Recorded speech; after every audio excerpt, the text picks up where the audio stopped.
Merci beaucoup. Nous voici donc réunis pour cette seconde table ronde de la journée. Alors ce matin, on a abordé les atouts et les limites de l'apprentissage. Cet après-midi, eh bien, on va se plonger dans le cœur des formations en essayant de se demander ce que entreprises et CFA peuvent apporter aux alternants, en se demandant quelle valeur, quel savoir-être, quel réflexe éthique ils peuvent transmettre à ces jeunes. Et pour ce faire, eh bien, je vais demander à me rejoindre donc Émilien Gannet, alternant en deuxième année de BTS sur le campus Saint-Nicolas à Issy-les-Moulineaux. Vous pouvez l'applaudir. Guillaume André, qui est universitaire, directeur du pôle entreprise et professeur à l'Institut catholique de Vendée, l'ICES.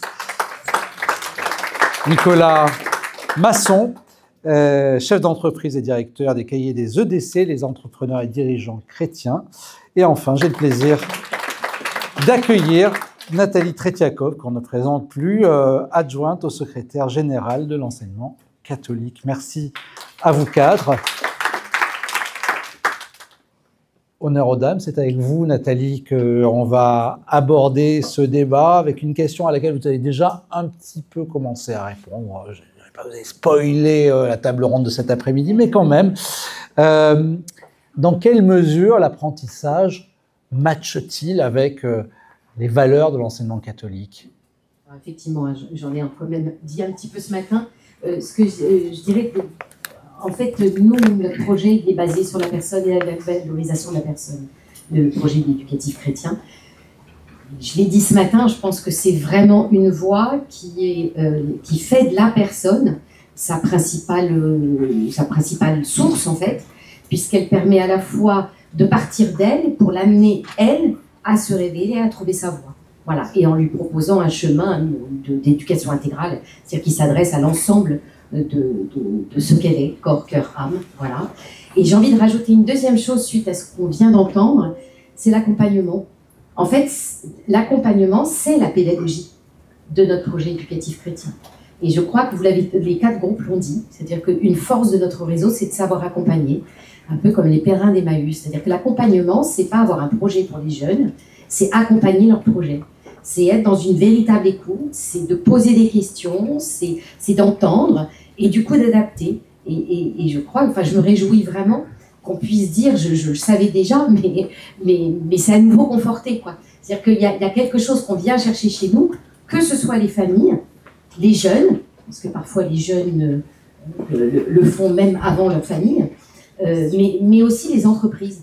Ils viennent chercher une forme de mise en lien, de relation.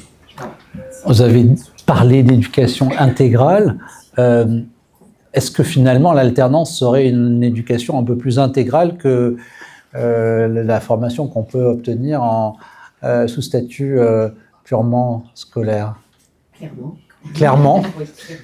Ce que vous êtes en train de nous expliquer, c'est qu'il manque quelque chose à tous ceux qui ne font pas de l'alternance. Non, je pense qu'après, c'est les pédagogies des enseignants qui le font. C'est-à-dire qu'on peut avoir des pédagogies de projet, on peut invoquer l'expérience. Mais je crois vraiment qu'il est important, les savoirs fondamentaux, les savoirs savants sont absolument essentiels. Il y a des enfants, des jeunes, qui sont capables directement d'y avoir accès, et tant mieux, mais une grande majorité a besoin de passer par la manipulation, par l'expérience, voilà. Et je pense que, il ne s'agit pas que des plus fragiles, hein. Je pense que l'apprentissage ferait du bien à beaucoup, voilà, à toutes sortes. Je crois qu'on n'est pas tous faits pareil, voilà. Et donc oui, je pense effectivement qu'il y a dans la proposition pédagogique et éducative qui est faite par l'apprentissage, par la voie pro aussi, sous statut scolaire, mais aussi dans des lycées généraux ou des collèges, hein, il y a cette vraie attention à avoir une entrée dans l'apprentissage qui ne soit pas que cérébrale. Tout le monde n'est pas apte à ça tout de suite.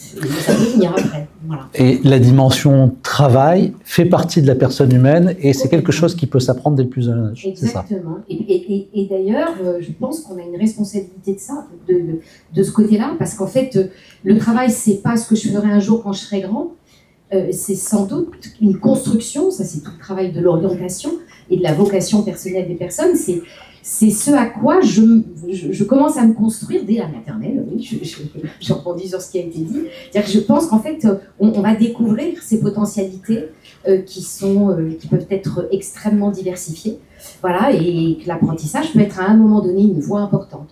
Et c'est l'idée aussi que notre horizon ne s'arrête pas aux frontières de notre établissement scolaire.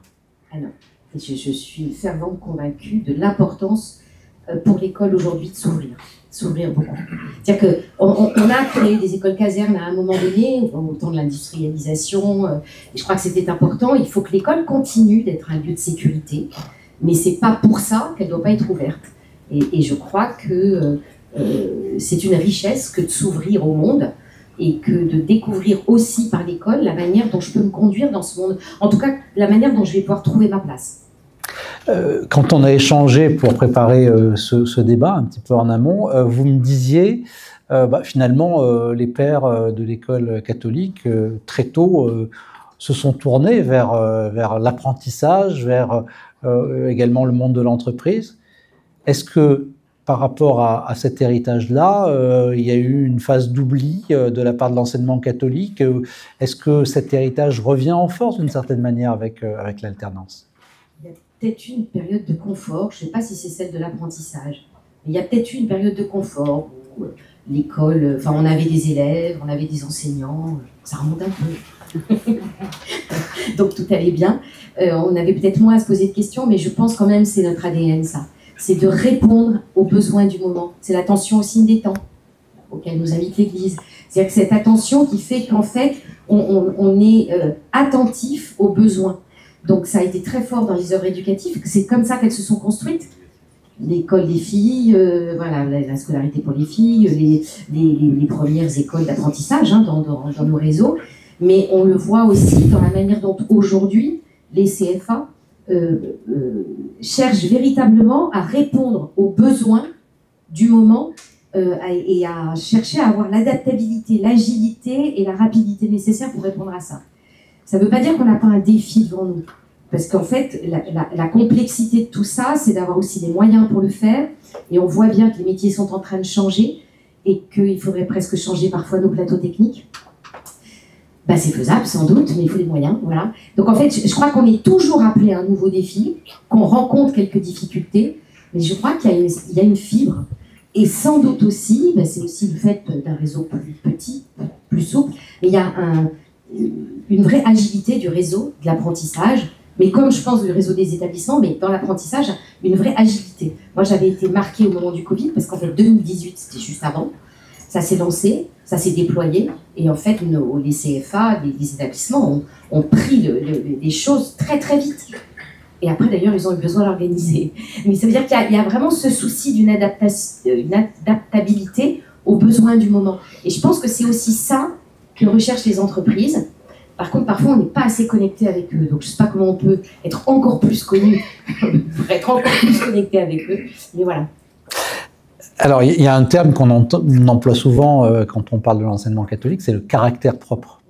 Est-ce que les CFA qui font partie de votre réseau d'établissements, est-ce que ces CFA-là, ils ont vocation à transmettre quelque chose de singulier, de différent à ces jeunes, ou est-ce que ce qui prime malgré tout, c'est quand même d'accroître leur employabilité et d'apporter des compétences? Il faut aussi qu'ils fassent ça, mais pour moi, c'est pas prioritaire. Enfin, c'est surtout qu'ils serviront ça bien s'ils ont une vraie proposition éducative. Donc je pense que oui, le caractère propre, je pense que le caractère éducatif des CFA, enfin, de l'apprentissage en général, est absolument indispensable. Je crois que c'est ça qu'on vient chercher. C'est pas tant l'employabilité, si c'est mieux, enfin c'est mieux. Sauf que là, on est avec des jeunes qui sont déjà pour beaucoup de jeunes adultes, qui sont pressés peut-être d'entrer dans le monde du travail, et pour qui justement cette employabilité, elle est primordiale. Elle passe aussi évidemment par un certain nombre de compétences qui relèvent du savoir-être, etc., des valeurs. Mais peuvent peut-être se dire que ce qui leur importe le plus, c'est effectivement des savoir-faire très facilement transposables dans l'univers de l'entreprise. Tout à fait, je regarde ce que j'ai noté par rapport à ce qu'a dit cette jeune apprentie, parce qu'elle y a très bien répondu. C'est qu'en fait, on lui propose réussite scolaire et professionnelle, c'est ça qu'il faut proposer. En fait, et personnel. Forcément, ça part par là.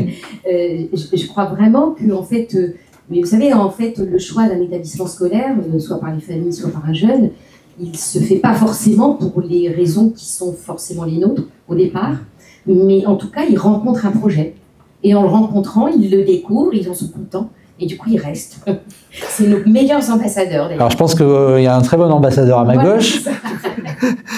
Emilien Gannet, je me tourne donc vers vous. Je rappelle que vous êtes alternant en BTS, en deuxième année, BTS support à l'action managériale. Ça, c'est la nouvelle langue de l'éducation nationale. Je crois qu'avant, c'était assistant de direction. Voilà. Assistant manager, pardon. Désolé, c'est l'ancien donc BTS assistant manager. J'aimerais que vous nous racontiez brièvement comment se passe votre formation donc, sur le campus Saint-Nicolas à Issy-les-Moulineaux, en banlieue parisienne, et votre travail au sein d'un laboratoire pharmaceutique. Comment ça se passe? Alors, on va peut-être vous passer le micro, comme ça tout le monde va vous entendre. Alors au début, tout d'abord pour avoir cette alternance, c'est grâce aussi à mon CFA, parce que ma tutrice actuelle elle travaille chez Sanofi, dans l'audit interne, et elle est présidente de l'APL à Saint-Nicolas. L'importance du réseau. Le réseau est très important. Et donc, grâce à ça, j'ai pu forcément postuler à une offre à l'école au début. Et j'ai réussi à avoir ce poste. Et comment ça se passe au niveau du travail, c'est que c'est des missions très variées. Donc j'ai de la chance d'avoir ça. Donc vous passez, c'est une alternance de 2 jours, 3 jours, c'est ça? C'est ça. Et après, c'est 2 jours à l'école. Là, ma période actuellement, c'est lundi, mardi, mercredi en entreprise et jeudi, vendredi en école. Je vais vous refaire le coup de tout à l'heure, mais c'est quoi votre partie préférée de la semaine? C'est quand même la partie au niveau de l'alternance parce que c'est assez dynamique. Ah là là. Mais vous allez faire de la peine à un certain nombre de personnes. Hein. Après, à l'école, on apprend tout ce qui est la théorie et l'avantage, finalement, que ce soit tout dans une semaine, c'est qu'on peut vraiment appliquer les notions qu'on apprend en école et directement les appliquer en entreprise. Et c'est vraiment une force. Et alors, ce campus Saint-Nicolas, qui, je crois, est différent maintenant, enfin, c'est vraiment séparé du lycée. Hein, vous êtes dans un autre univers, ça c'est important. Vous ne l'avez pas choisi au hasard parce que vous étiez déjà au lycée Saint-Nicolas, c'est ça? C'est ça. Dans une branche qui était différente? Oui, dans le secteur, donc métier de la sécurité. Donc rien à voir avec ce que je fais actuellement.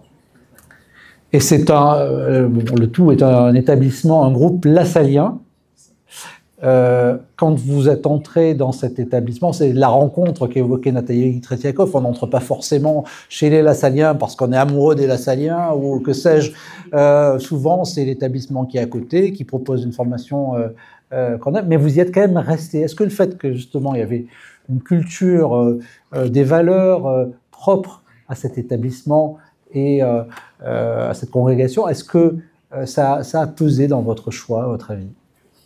Alors, je vais faire un petit bond en arrière, c'est que donc, avant d'aller au lycée, pour aller en métier de la sécurité, j'étais pas déjà chrétien. Donc déjà, les valeurs lassaliennes ne m'apportaient pas grand-chose.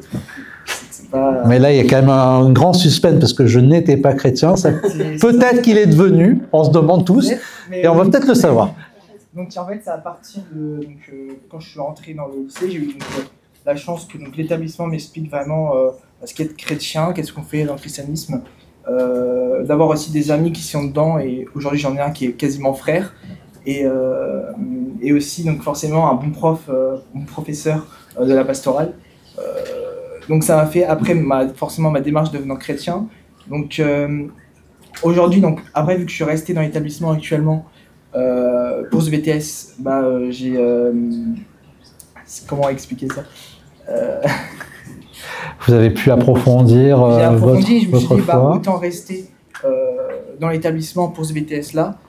Surtout qu'en fait, à la base, j'avais pas forcément pas l'envie de faire ce BTS-là, c'est que bon, je voulais changer d'orientation, mais pas forcément dans quel domaine. Et c'est l'ancienne directrice du lycée pro qui m'a conseillé ce BTS, qui était en alternance. Donc moi, j'étais plutôt vraiment sur la partie scolaire. Et bon, finalement, aujourd'hui, je suis plutôt content de l'alternance. Vous êtes plutôt content.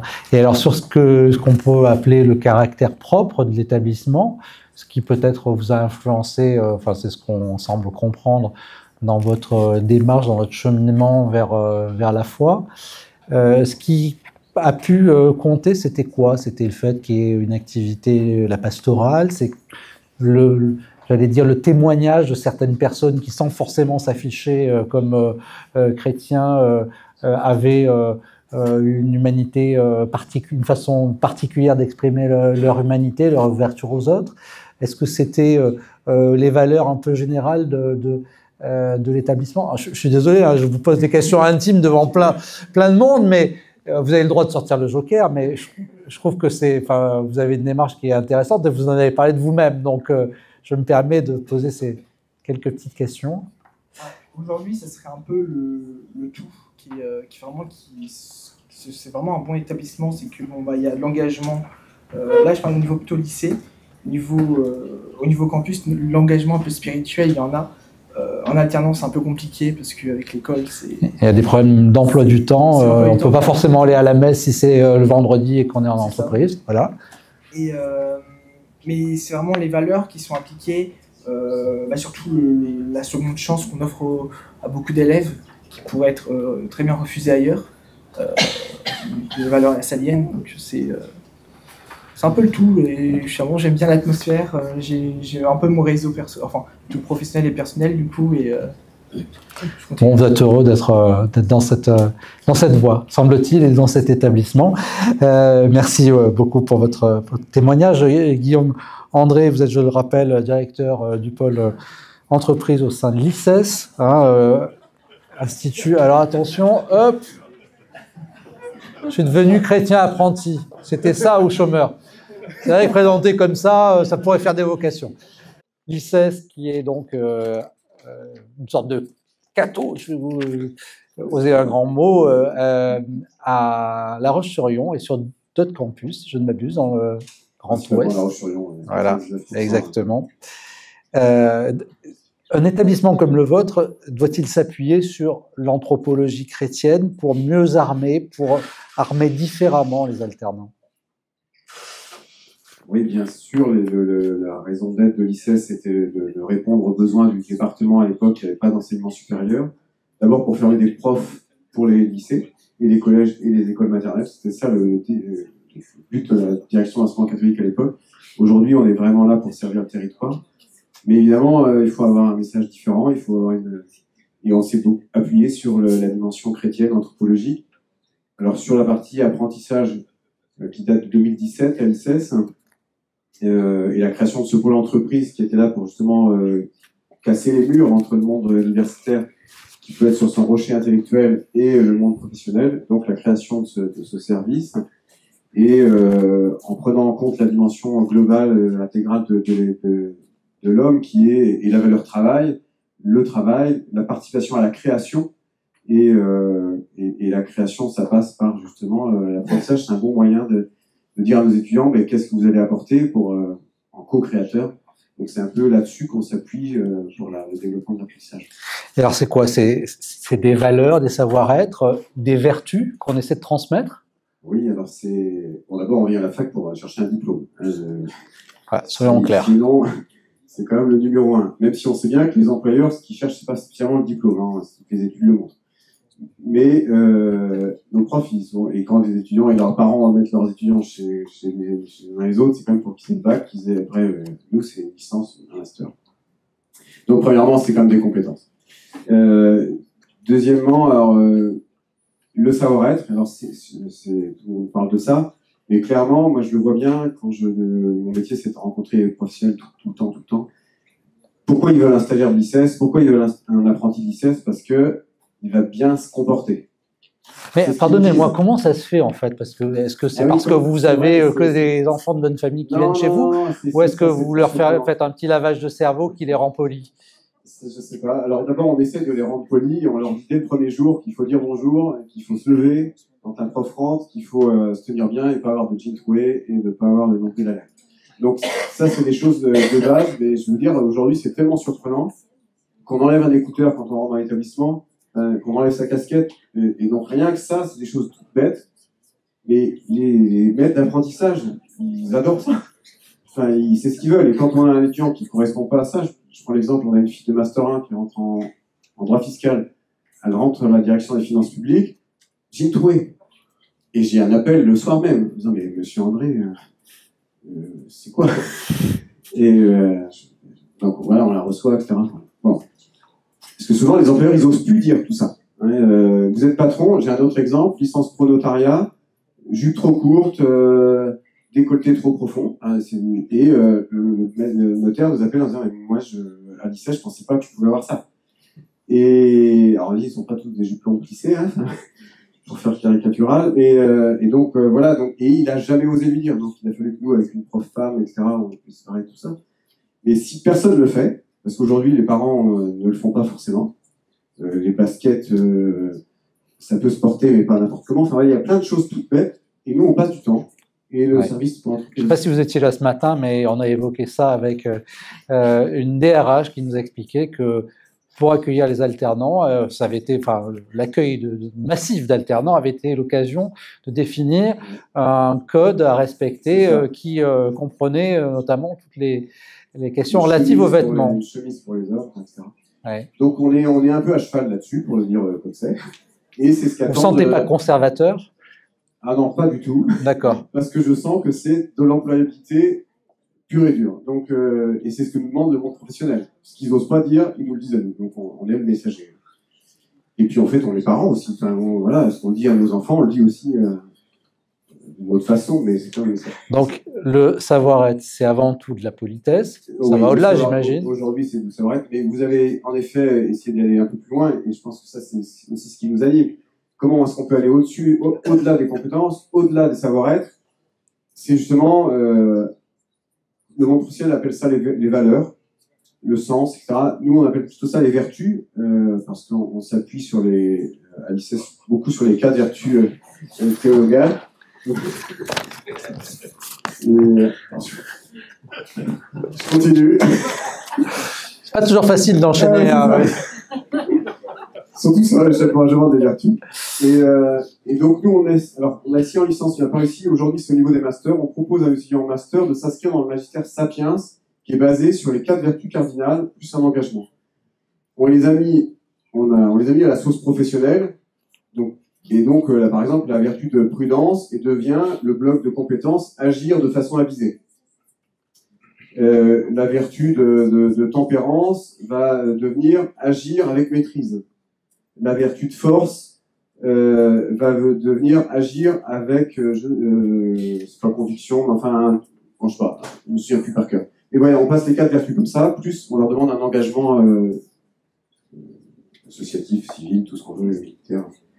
Donc voilà comment on essaye de transformer, d'aller plus loin. Et alors, sur les 200 étudiants en M1 et 200 étudiants de M2, on en a une quinzaine qui prend cette option de diplôme supplémentaire. Donc, vous voyez, on est loin de tout ce qu'on aimerait faire. Mais on imagine que ces 15-là, ils infusent quand même. Et comment c'est perçu par les étudiants? Parce que vous leur proposez là, par exemple, on a beau être en Vendée, j'imagine que vos étudiants de master ne sont pas tous catholiques ou pratiquants. Moins en master qu'en licence, parce que clairement, en master, la dimension pourquoi je viens à lycée, c'est pas pour la pastorale, c'est parce que je fais un métier. Et puis il y a le master que je veux là où je suis. La question, c'est quoi exact? Comment c'est perçu? Est-ce qu'ils y voient quelque chose en plus, ou est-ce qu'ils y voient une contrainte et quelque chose d'un peu ringard? 80 heures de plus sur 2 ans, et qui se disent j'ai autre chose à faire. Donc en fait, ils voient bêtement une charge de travail. Et puis ils voient pas tous ce qu'on leur dit, c'est-à-dire qu'on leur explique, on leur montre aussi que ça va faire la différence sur leur CV. On leur dit que le MEDEF nous soutient là-dessus, on leur dit que les EDC nous soutiennent là-dessus. On leur dit que le monde public voudrait le magistère Sapiens pour leur cadre. que la DEC de la Vendée veut le magistère sapiens pour leur cadre. Mais bon, voilà, ces étudiants, ils ont autre chose à faire que de faire 80 heures en plus de leurs 500 heures de master. Bien sûr. Voilà. C'est humain. Nicolas Masson, puisqu'on vous tend le micro, c'est parfait. Vous êtes donc chef d'entreprise, vous assumez des fonctions au sein des EDC et vous avez longuement planché sur la façon dont s'articule formation professionnelle et doctrine sociale de l'Église. Est-ce qu'un CFA qui appartient au réseau donc, de l'enseignement catholique se doit d'avoir son caractère propre et comment est-ce que vous définiriez ce caractère propre? Alors, vaste question. Il y a une première chose que j'aimerais dire, c'est que on a aussi des enjeux sociaux. On réfléchit par rapport aux jeunes, et je le ferai dans un deuxième temps. Mais il me semble aussi qu'on a des enjeux sociaux, et l'enseignement catholique, comme les EDC, comme plein d'autres mouvements, on a une responsabilité. Je ne sais pas si vous percevez à quel point on vit une crise spirituelle, morale, psychologique, économique. Et il me semble qu'on a tous un rôle à jouer pour remettre un peu de joie là-dedans et remettre un peu de confiance. Je pense qu'on a vraiment quelque chose à faire sur la façon dont, là où on est, on agit, et on peut aider chacun à finalement à mieux s'engager. Ça, c'est le premier point. On a un rôle, il y a vraiment quelque chose à faire. Je ne dirais pas qu'il y a urgence, parce que ça fait 2000 ans qu'il y a urgence, hein, mais là, il y a quand même quelque chose sur lequel il faut qu'on soit attentif. Le deuxième élément sur le caractère propre, alors, et là, ça va toucher beaucoup plus la formation personnelle de chacun, et c'est vraiment cette question de toute la réflexion qu'a accumulée l'Église, quand on dit l'Église, c'est-à-dire tous les catholiques, et pour finalement élaborer quelque chose qui permette de guider dans la vie économique, sociale et politique. Hein, vraiment, c'est quelque chose. Et c'est toute cette réflexion. Il y a un ami, vous connaissez peut-être, c'est Jean-Marc Sauvé, qui me dit finalement, il y a un truc sur lequel on devrait vraiment remercier l'Église. Il y a plein de trucs qu'on a fait, c'est pas terrible. Mais il y a vraiment un truc sur lequel on devrait vraiment remercier l'Église, c'est sa doctrine sociale. Okay. Le monde entier devrait la remercier pour ça, tellement c'est quelque chose de formidable. Et moi, je peux en témoigner parce que, à l'âge d'Émilien, je ne vais pas tout raconter. Hein, moi, j'ai eu cette chance extraordinaire d'abord de découvrir cette pensée, et ça m'a permis de me rendre compte qu'il y avait quelque chose qui valait le coup dans la vie professionnelle, c'est de pouvoir aligner et de pouvoir aligner tout ce qui est l'ordre de la foi, de la vision humaine que l'on peut avoir et de l'efficacité. Et la deuxième chance que j'ai eue, c'est de pouvoir vivre avec des entrepreneurs qui démontraient que non seulement c'était possible, mais en plus ça marchait vachement bien. Et ça, c'est il y a 40 ans. Il y avait des gens comme... je pilotais une association d'étudiants et qui ont rencontré des gens comme François Michelin, Jean-Marie Descarpentier. Et je peux vous garantir que ce contact avec les gens qui incarnaient quelque chose, c'est quelque chose qui... j'espère 40 ans après, finalement, habite toujours. Si je vous comprends, oui. C'est vraiment c'est ce qu'on vit. Et donc, si je vous comprends bien, un caractère propre pour un établissement catholique, un CFA qui fait partie de votre réseau, c'est aller bien au-delà d'une ouverture sur la foi ou la spiritualité. C'est vraiment essayer d'aborder de manière spécifique. Et j'ai bien noté que vous parliez de joie, donc peut-être de manière joyeuse aussi, hein, dans un monde qui est un peu déprimant. La notion du travail. Oui, alors, oui, tout à fait. Alors, pourquoi je parle de joie? Parce que je pense que un dirigeant, un de ses métiers, c'est de donner de la joie. Et ça vaut pour l'enseignant, le formateur? Tout le monde. Tout le monde. Alors, je dis ça comme ça, et là j'ai le sourire, mais parfois c'est pas. C'est moins évident du tout, mais je pense que c'est un point important finalement, c'est une responsabilité. Alors, au travers c'est vrai qu'on peut avoir une vision de la doctrine sociale, 6 principes, 4 valeurs, machin. Alors ça rentre dans tout le monde. C'est pas comme ça que je pense qu'il faut l'apprendre. Enfin, il faut l'apprendre plutôt de façon pratique, à partir d'une vision de la personne humaine ou à des choses. Alors, on a parlé du travail. Le travail est formidable parce qu'en fait, tout le monde travaille, tout le monde vit dans sa chair ce que ça signifie. Parce que tout le monde, quand il travaille, travaille avec d'autres, donc il comprend ce que signifie la relation de travail. Et donc, je crois que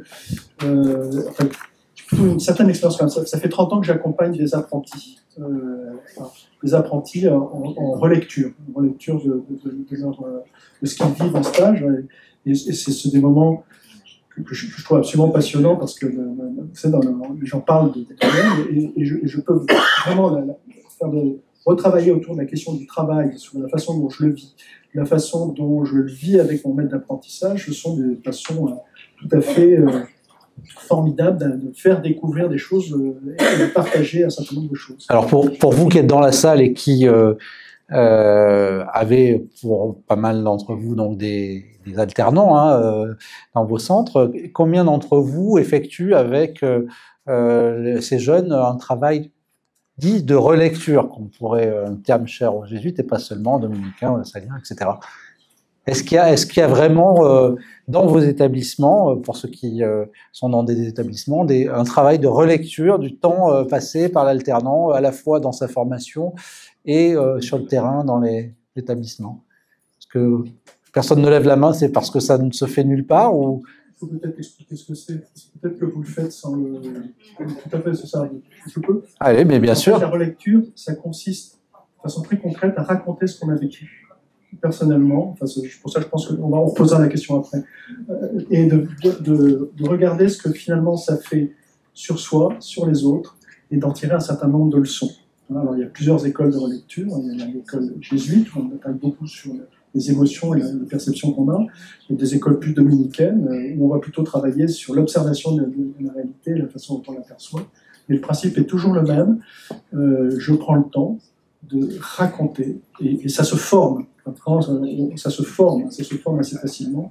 Je prends le temps de raconter ce que j'ai vécu vraiment. Et de voir comment, et d'expliquer comment ça m'a transformé, comment ça va se transformer les autres, c'est ça? Oui, après, il y a plusieurs techniques, mais le fond, c'est toujours le même. Alors peut-être là, on peut recommencer. Allez, on refait un sondage. Est-ce que vous avez le sentiment qu'on prend vraiment le temps avec les jeunes de voir ce qui est vécu et comment on évalue l'apport dans l'entreprise, ce que nous apporte la formation, etc. On le fait de façon fractionnée. On le fait de façon fractionnée, pas forcément institutionnalisée, c'est ça? En pédagogie, les formateurs vont récupérer le vécu de l'apprenti dans l'entreprise pour appuyer leur voilà. On fait des points réguliers avec les apprentis, on fait des points ce qu'on appelle des points de suivi de l'alternance en général de façon hebdomadaire. Après, il va y avoir des suivis individualisés, il y a aussi des temps de visite en entreprise, à l'issue desquels on va faire un débrief avec l'apprenti aussi pour savoir comment il a ressenti les choses dans le dialogue avec son maître d'apprentissage. Voilà, donc c'est pas un temps institutionnalisé et consacré à ce type ça ressemble presque à du partage d'expérience professionnelle, ce travail, mais de façon fragmentée, on va faire ce suivi, peut-être avec une dimension moins réflexive que celle que vous décrivez.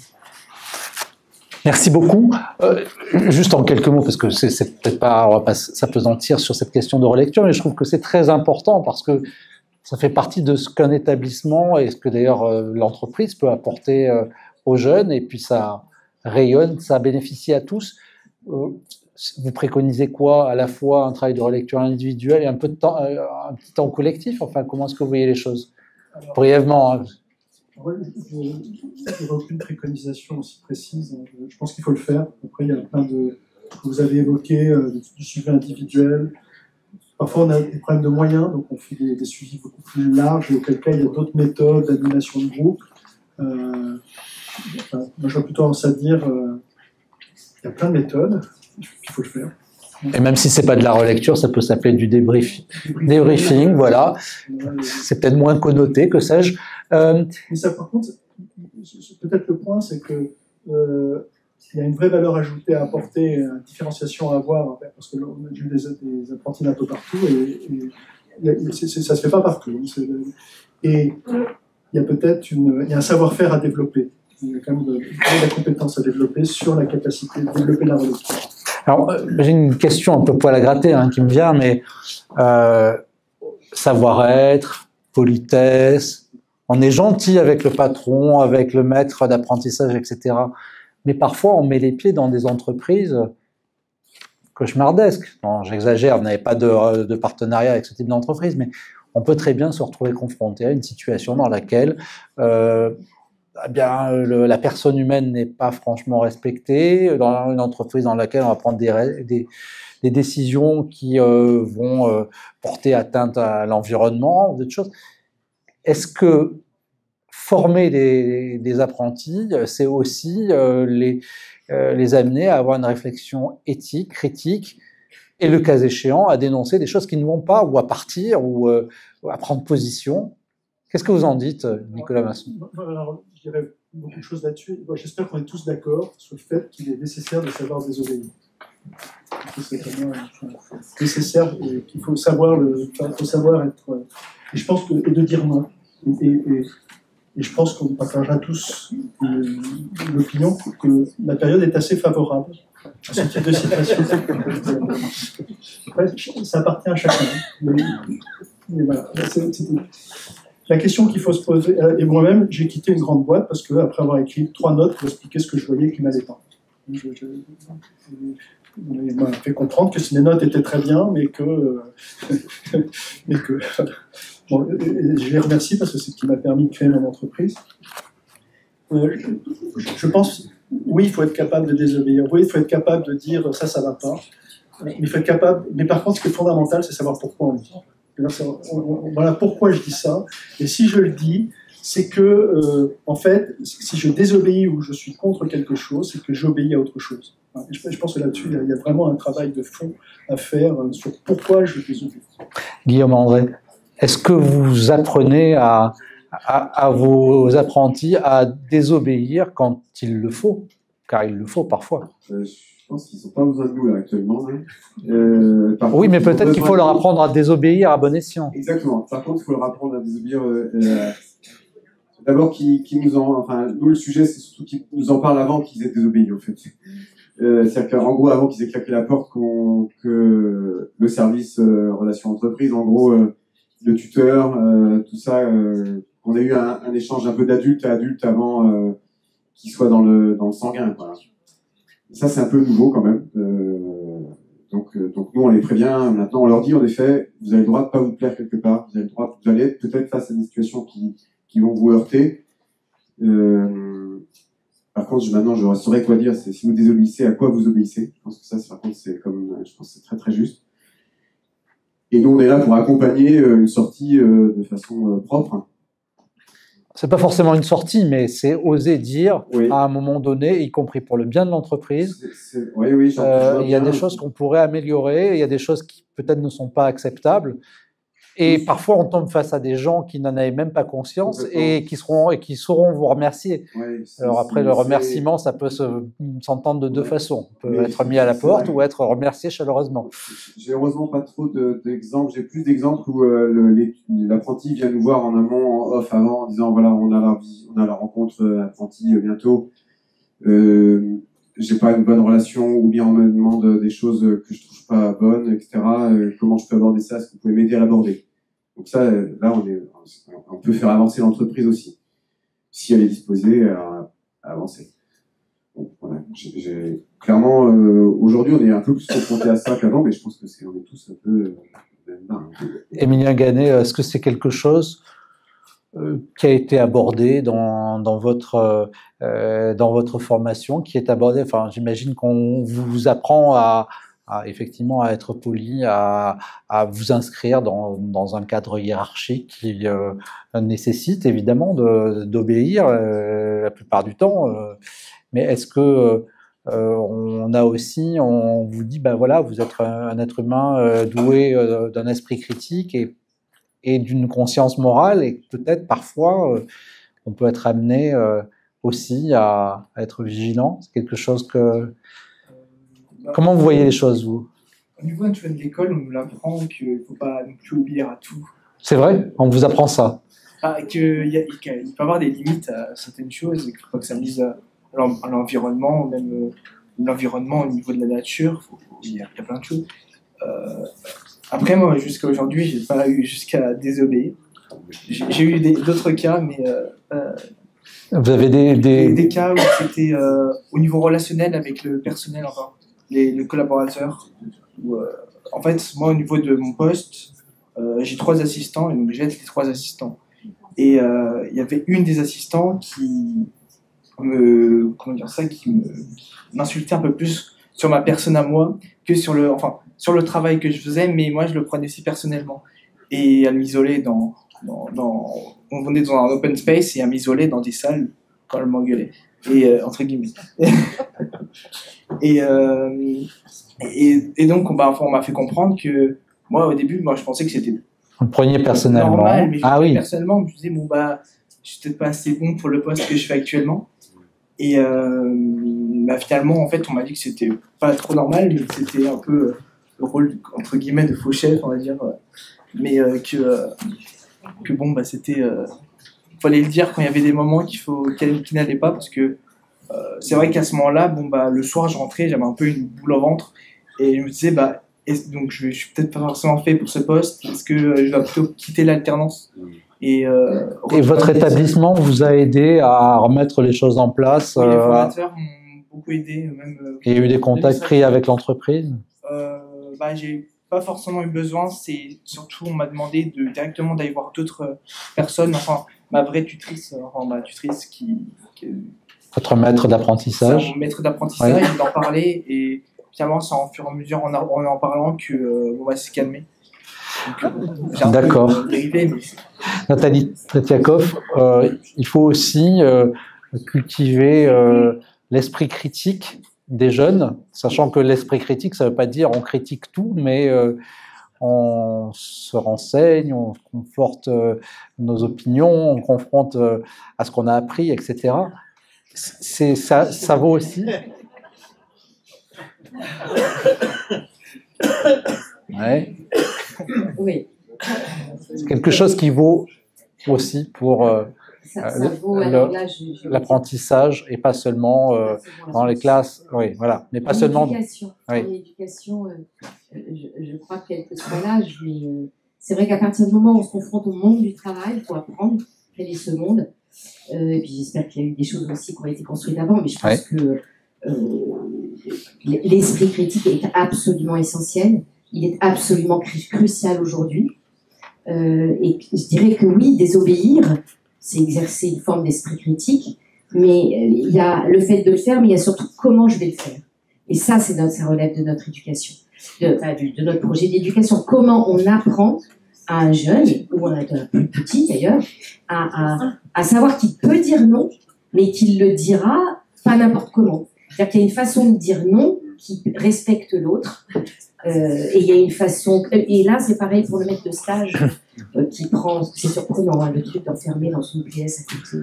En même temps, moi j'aurais envie de dire que c'était presque une marque d'attention, parce que si il s'était fait engueuler devant tout le monde dans l'open space, c'était pas forcément beaucoup mieux. Tout à fait, mais en même temps, je trouve que c'est très important, et sans doute dans la relation de travail peut-être encore plus, même si je pense que c'est important partout, de vraiment faire la distinction entre la personne et ses actes.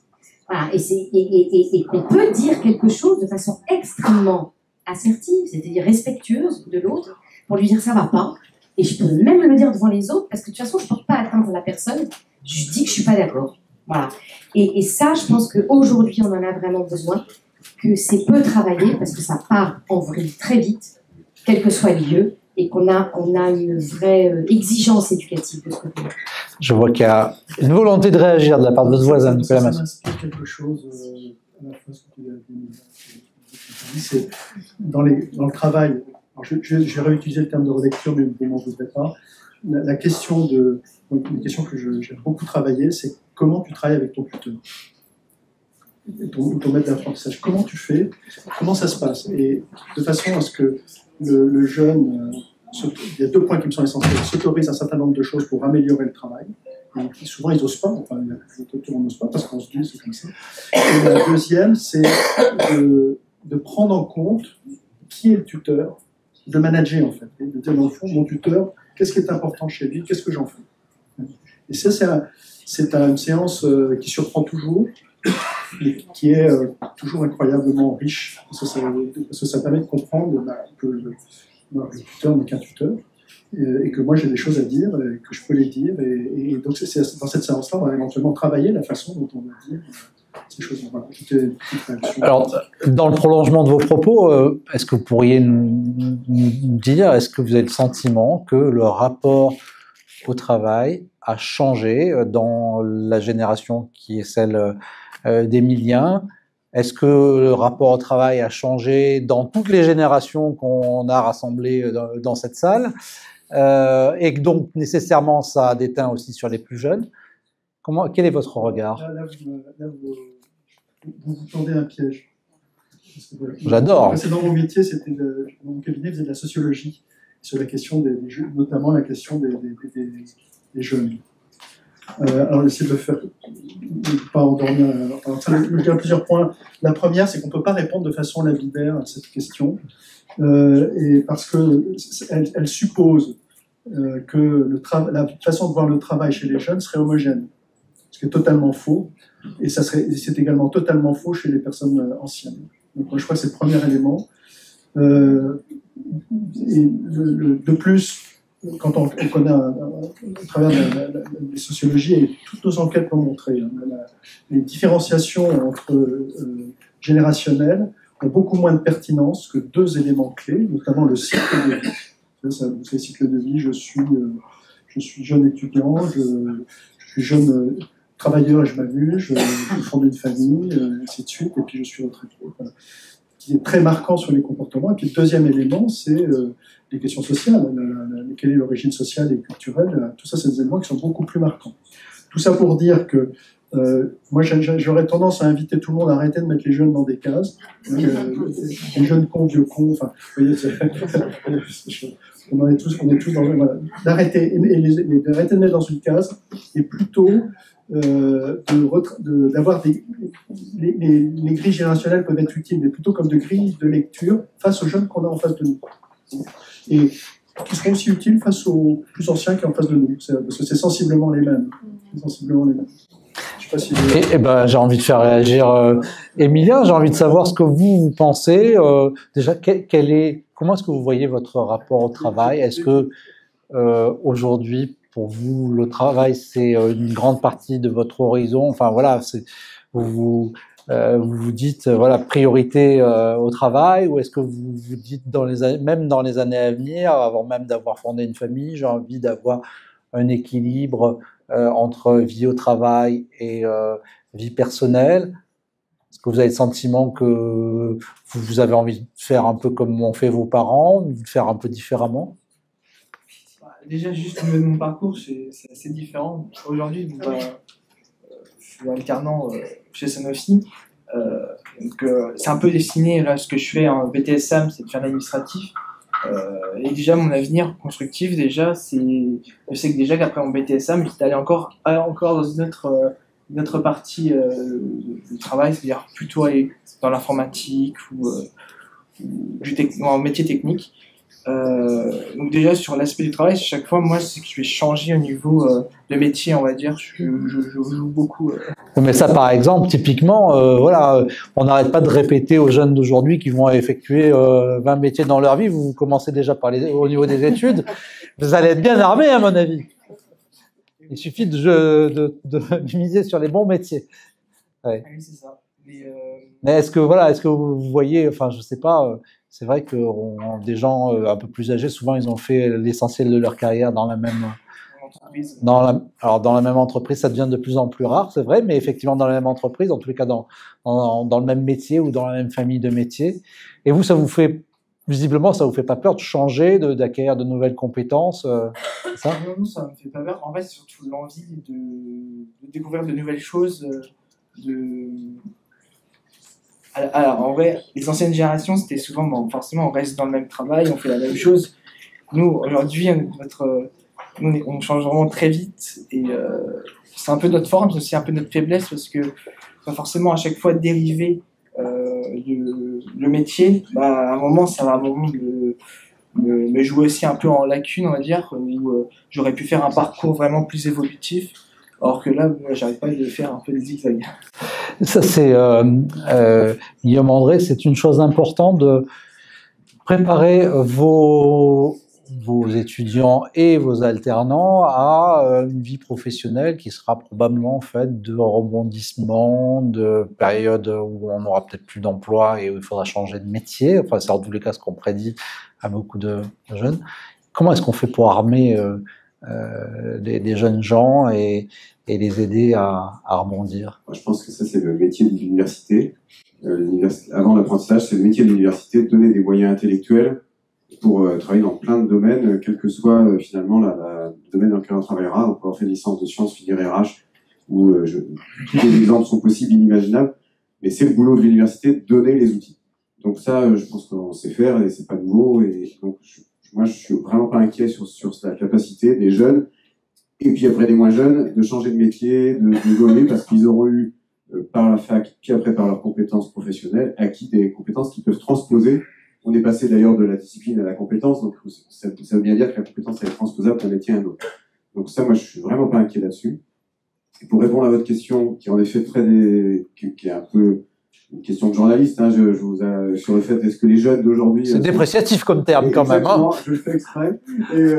Parce qu'en fait, moi, c'est pareil, je n'aime pas toute cette question-là, d'enfermer les jeunes. C'est un peu comme quand un politique nous dit les Français pensent que... Vous avez bien vu que j'ai dit que...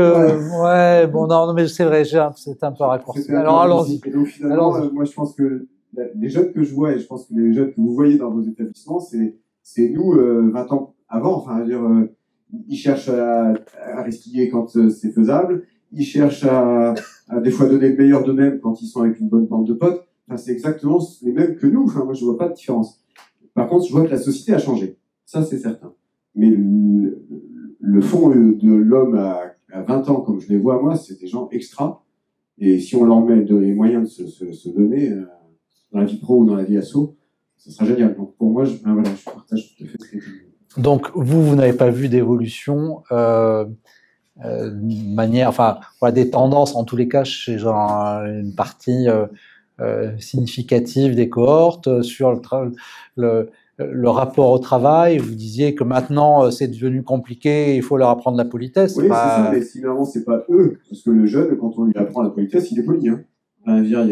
Enfin, c'est juste la société qui lui apprend. C'est pour ça que j'ai demandé, est-ce que ça concerne les jeunes ou est-ce que finalement c'est pas un rapport collectif qui a évolué, notamment à la faveur du télétravail, après le Covid, etc. Beaucoup de gens ont perdu, même des gens qui ont 20, 30, 40 ans de boîte, n'ont pas exactement le même rapport qu'ils auraient eu peut-être sans ces évolutions du travail.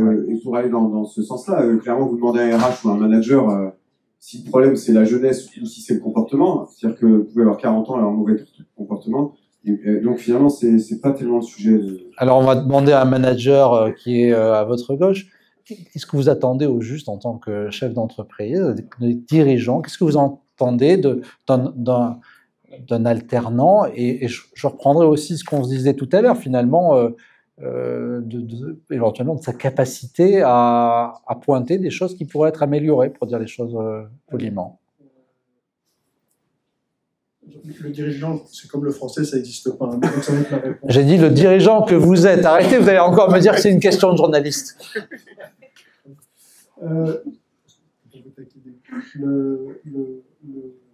Non, c'est à quoi je suis arrivé pour les embauches. Et après, on se plante pas mal en embauche. Hein. C'est pas planté avec la main. Hein. Pour moi, il y avait deux sujets majeurs. Deux sujets majeurs qui m'intéressaient. Le premier, c'était les appétences. C'est-à-dire, c'est pas tout à fait qu'est-ce qu'il aime faire, quel est ses modes de comportement préférentiels. Et ça, vous le détectez assez bien au travers de ce qu'il a réussi. Là, encore une relecture. Vous faites travailler, vous écoutez ce qu'il a réussi, et c'est incroyable ce qu'on entend, finalement, quelles sont ses appétences, et on discute après avec lui sur ses appétences. Pour moi, c'était la question la plus majeure, parce que c'est la question de la motivation, et puis c'est la question aussi du fait qu'il va être bien là où il est. Moi, je me souviens d'un gars qui venait pour être chargé d'études, il rêvait de faire de la socio, et on l'écoutait, mais en fait, c'était un commerçant.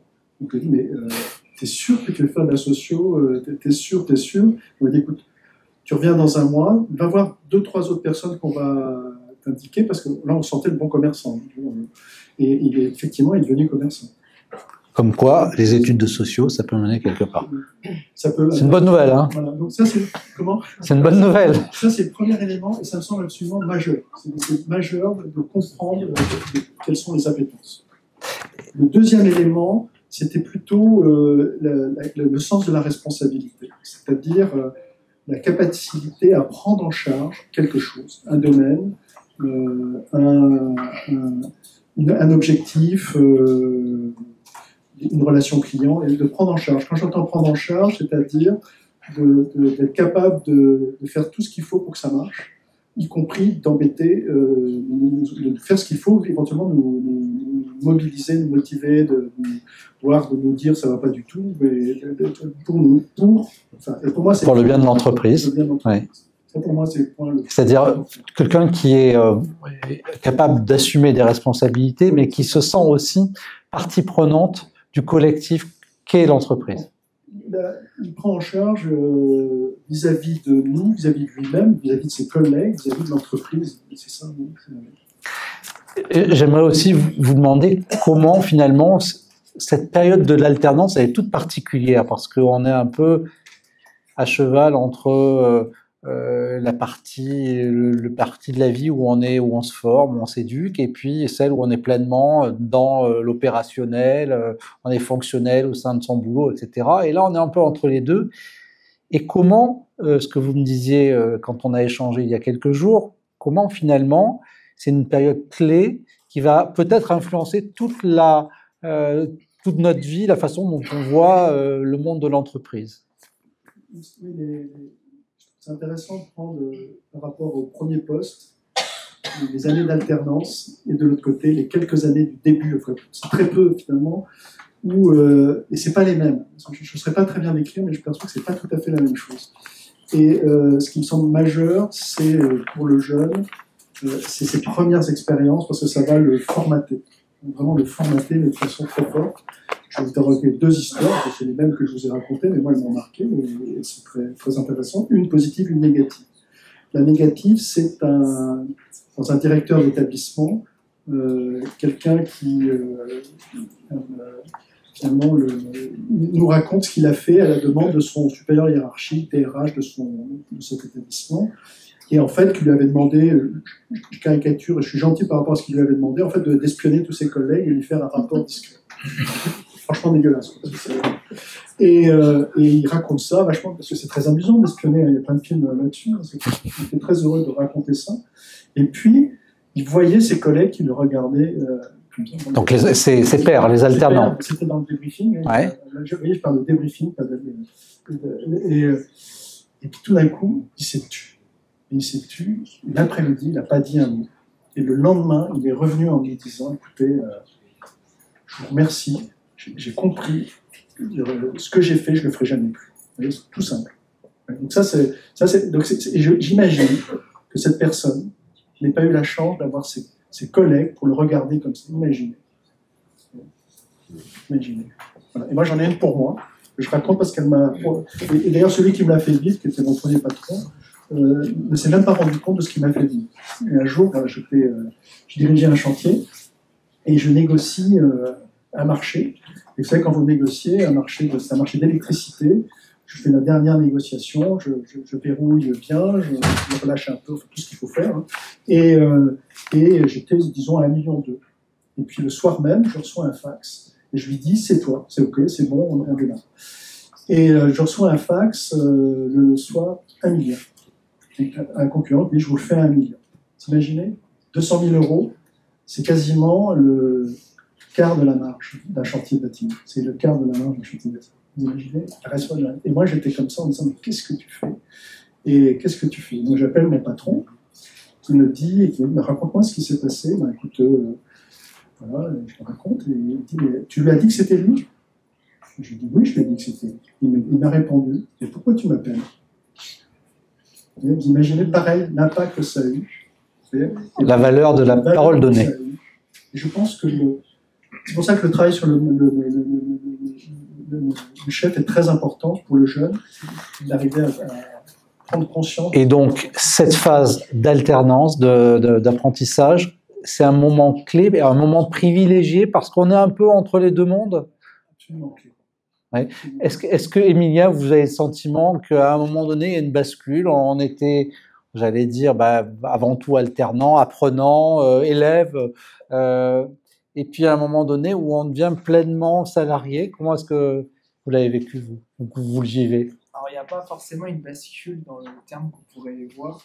C'est vraiment sur le fait où on réalise que les missions que je fais depuis quasiment un an sont automatiques. On n'a pas forcément besoin de demander de l'aide à certaines tâches. Et c'est là où vraiment on se dit, ok, je suis vraiment intégré. Commence à se faire un réseau aussi au niveau de l'interne de l'entreprise. Et forcément, là, on se dit, ok, finalement, je suis plus un salarié. Vous avez le sentiment, oui, d'être, à un moment donné, d'être pleinement intégré et de faire partie des équipes, là où vous étiez un petit peu, j'allais dire, un peu en rôle d'observateur, vous aviez le sentiment que vous étiez là pour apprendre, et puis à un moment donné où on fait confiance, et ça y est, c'est parti. Alors, au début, l'alternance, on m'a fait aussi comprendre que je n'étais pas forcément l'observateur, je devais directement aussi agir. Donc, mais c'est pas évident quand on arrive dans un environnement qui est... ça a été difficile au début, mais après, j'ai eu les responsabilités, et après, ça évolue. Guillaume André. Ouais, c'est une anecdote aussi là, et qui nous a beaucoup marqué à l'ICES, et on a un étudiant en master droit fiscal, encore droit fiscal, bonne famille, étudiant de bonne famille, très poli, savoir-être nickel chrome. Et puis, absence à répétition, et un jour, absence vendredi, samedi, dimanche, lundi, et avec un arrêt de travail.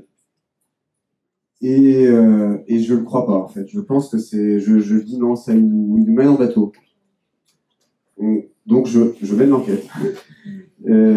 Et je vous fais vite, mais en gros, arrêt de travail de complaisance. Il allait voir des amis à Dublin, et il a passé 4 jours à Dublin. Et donc, il n'avait rien dit à son patron, il nous avait embobiné, nous tous. Donc, conseil de discipline, moi je voulais le virer, conseil de discipline du CFA dans les règles. Le CFA format support n'avait jamais fait comme ça, et moi je voulais vraiment le mettre dehors. Et en fait, le conseil de discipline, c'est aussi fait pour ça, c'est-à-dire qu'on fait prendre partie conscience. Pédagogique finalement. Et moi j'ai eu pas trop longtemps avant, parce il avait mis évidemment dans la confidence un autre apprenti qui avait couvert, c'était énorme. Et il s'était trahi sur les réseaux sociaux, il avait posté. Alors on a épluché tous les réseaux sociaux, voilà. Mais au final, ce jeune homme, il a été embauché par l'entreprise. Et parce qu'en fait, là, il a changé de statut, en fait. On lui a donné une grosse claque en disant, tu peux pas tricher, et si tu veux que l'entreprise te refasse confiance, il faut que tu changes. Et ça s'est fini par qu'il est embauché dans cette boîte, qui est un beau cabinet parisien. Et donc, en fait, c'est pour ça qu'on encore il faut avoir confiance dans les jeunes, et je crois qu'on est tous là pour eux. Mais il y a des fois où on a quand même, c'est bien entamé. Et donc voilà, l'évolution, elle peut se faire, en effet, de façon, on passe du lycée à l'apprenti, mais aussi, au cours de l'apprentissage, une phase je grandis, quoi. Un déclic. Là, pour le coup, c'était une claque. Les vertus des châtiments corporels, trop souvent oubliés par les temps qui courent. Mais, gardez le micro, puisque il y a une chose qui m'a choqué presque autant que la claque que vous venez de donner, c'est ce que vous m'avez dit en fait sur le fait que quand un candidat à l'alternance ne trouve pas d'entreprise pour l'embaucher pour son apprentissage, donc vous lui dites tant pis, on ne te prend pas. Plutôt que de lui dire viens en formation initiale sous statut étudiant. Ouais. Pour quelle raison? Alors, ça c'est probablement mon passé de patron, d'abord où j'ai été maître d'apprentissage, etc., et que je prenais un apprenti dans l'industrie pharmaceutique. Ouais, presque collègue. Pharmaceutique en tout cas. Ouais. Et moi, mon boulot à l'ICES, c'est quand même de représenter le monde professionnel. C'est la parole que je porte auprès des profs. C'est ça le sens du service. Mais ce que je veux faire passer comme message, c'est que nous, on a pris le parti qui n'est pas de public mixte. Soit on a décidé qu'on faisait pédagogie et apprentissage, soit on fait pédagogie formation initiale. On ne mélange pas les deux. Et on ne fait pas deux groupes. C'est l'un ou l'autre. Et quand on va avoir une branche, parce que l'apprentissage, c'est de la formation continue finalement. C'est pareil. Ils nous envoient ils sont plus étudiants, ils sont plus élèves, ils sont salariés, et ils viennent se former chez nous. Donc le patron, c'est le patron. justement, d'accord? Donc, si on est dans cette logique-là, moi, quand je vais voir une branche, je prends l'exemple du notariat, qui aujourd'hui se porte pas bien. Quand on a créé la licence pro, ça se portait très bien, et on leur a dit, on monte une licence pro notariat. Et on a surfé sur la vague du notariat. Ça a très bien marché. Mais je leur ai dit d'entrée, le jour où ça se retourne, on ne formera plus vos collaborateurs. Est-ce que c'est vous qui choisissez combien vous en voulez? Parce que finalement, si vous signez pas de contrat d'apprentissage, moi, je fais pas de promo. Et je pense que, je pense que c'est assez sain de pas créer de la formation pour des gens qui vont pas être embauchés. Alors, ça pose un problème éthique quand même, parce que l'étudiant qui va toujours voulu faire clerc de notaire et qui tombe en 2018, il fallait mieux qu'il tombe en 2017, par exemple. Enfin, oui, oui. Vous vous retrouvez face à des jeunes qui peuvent avoir une réelle appétence, pour reprendre ce mot, pour un métier qui, en d'autres circonstances et avec une conjoncture économique plus favorable, aurait été embauché les doigts dans le nez. C'est ça. Et j'ai un autre exemple, Master Histoire Vivante. On est le seul master en France en alternance en M2. C'est pour mettre en spectacle l'histoire. Ils savent, quand ils rentrent en Master 1, l'alternance c'est qu'en M2. Ils rentrent en Master 1, et ils savent qu'ils ne pourront s'inscrire en Master 2 que s'ils ont un apprentissage. Vous imaginez, c'est pas évident, hein. Et aujourd'hui, il n'y a plus du tout d'argent dans le monde culturel. C'est-à-dire que moi, j'ai la moitié de la promo de M1 qui ne peut pas s'inscrire en Master 2. Voilà. Et c'est moi, c'est moi qui dis non, hein. Alors, il y a une question de très mais on a été honnête dès le début. Enfin, clairement, les règles sont aussi comme ça. Qui est en filigrane ici, c'est dans quelle mesure on répond aux besoins immédiats du monde du marché du travail, du monde de l'entreprise. Et est-ce qu'il faut courir après, on embauche 100 personnes là dans tel domaine, donc il y a une opportunité pour créer une formation, mais peut-être que dans 2 ans elle est plus là. Et puis, enfin. En fait, c'est une question qui est compliquée, mais qui est vraiment celle de l'apprentissage et l'alternance, c'est une évidence. On le voit bien avec les titres RNCP, dont vous avez parlé, ou avec les certifications professionnelles qui sont quand même regardées pour le renouvellement sur l'employabilité. Voilà. Et en même temps, je crois qu'en fait, j'ai l'impression qu'on y arrive un peu mieux qu'avant. C'est-à-dire que moi, voilà, peut-être un coup de un peu au milieu, mais tenir le diplôme à tout prix, alors qu'on sait qu'il n'y a plus d'employabilité du tout, ça n'a aucun sens, si ce n'est à remplir nos offres de formation. C'est bien, mais c'est pas très, comment dire, très correct. Satisfaisant moralement. Pour les jeunes, pour les étudiants. Voilà, donc il y a quelque chose quand même. Mais en même temps, dire je ne peux faire que si je suis sûre de l'employabilité, c'est compliqué aussi.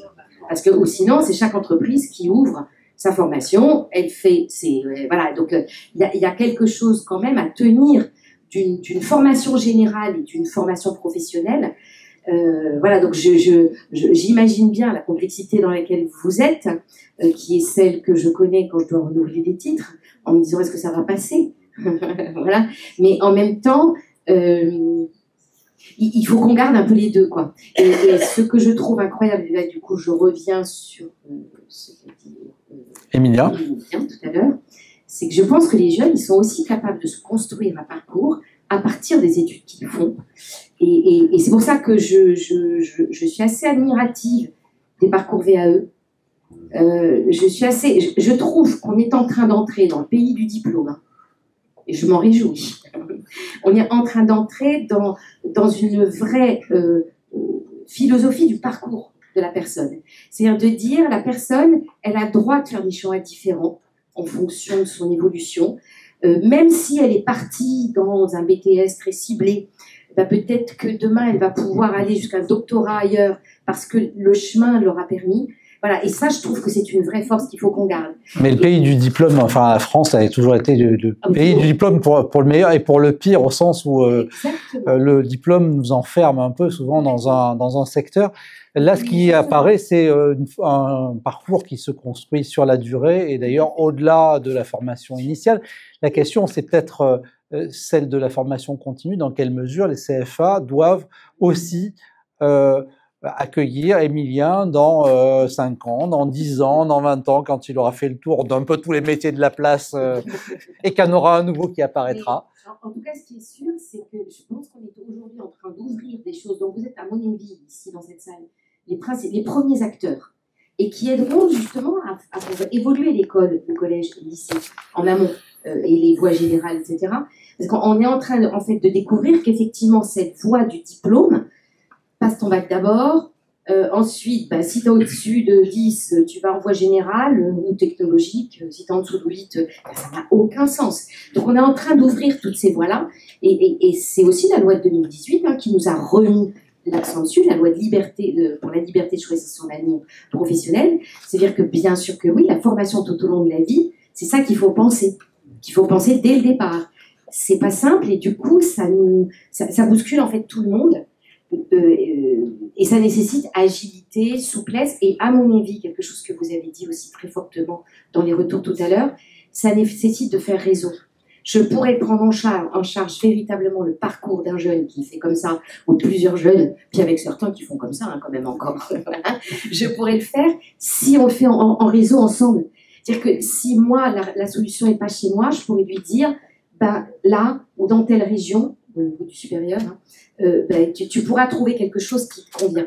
Donc je crois vraiment à la force du réseau, du maillage, vous en avez aussi parlé, pour répondre à ces questions-là de diplôme, et puis de dire qu'un jeune, même s'il n'a pas eu de diplôme, on en connaît plein, qui n'ont pas fait des grands, très loin dans leurs études, et qui pourtant ont des carrières tout à fait honorables.